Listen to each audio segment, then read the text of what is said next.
L'éducation. Le texte du traité numéro 3 se lit comme suit. Sa Majesté la Reine s'engage à maintenir des écoles pour l'enseignement dans les réserves ainsi établies, selon ce que son gouvernement du Canada jugera opportun, chaque fois que les Indiens de la réserve le souhaiteront.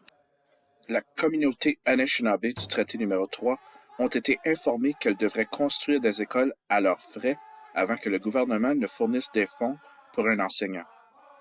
Cela ne correspondait pas à leur compréhension de l'accord du traité numéro 3. Avec la mise en œuvre de la loi sur les Indiens en 1876, le gouvernement du Canada a lancé un programme de construction d'écoles et d'éducation des enfants autochtones.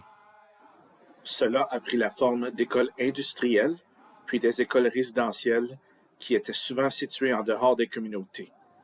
Les écoles étaient gérées par des églises chrétiennes et avaient pour l'objectif explicite de détruire les pratiques culturelles autochtones, la langue, la religion et les traditions. 7 écoles résidentielles indiennes ont été fonctionnées sur le territoire du traité numéro 3. Celles-ci étaient St. Mary's, School Point, Cecilia Jeffrey, St. Margaret, McIntosh, Pelican Lake et Fort Alexander.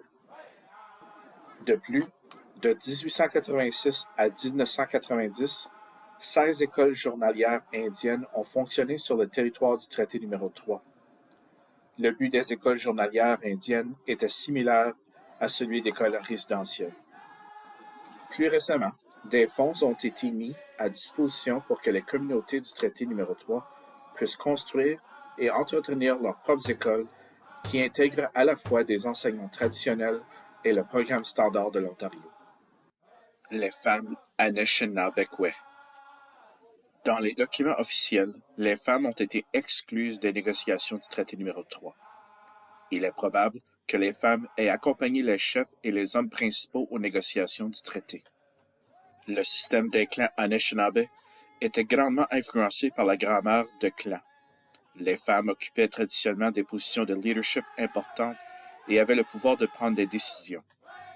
Les femmes gouvernaient l'eau et la terre, mais aucun de ces rôles n'a été reconnu par le commissaire du traité. La loi sur les Indiens a perpétué cette vision patriarcale, ce qui a entraîné la perte des rôles de gouvernance traditionnels des femmes Anishinaabe dans leur communauté. Elle a également conduit à la perte du statut des femmes qui se mariaient à des personnes non autochtones et les a exclues de la participation au système des bandes. Le système d'école résidentielle indien a privé les femmes de leur rôle de mère. Les rôles traditionnels tels que les sages-femmes leur ont été enlevés.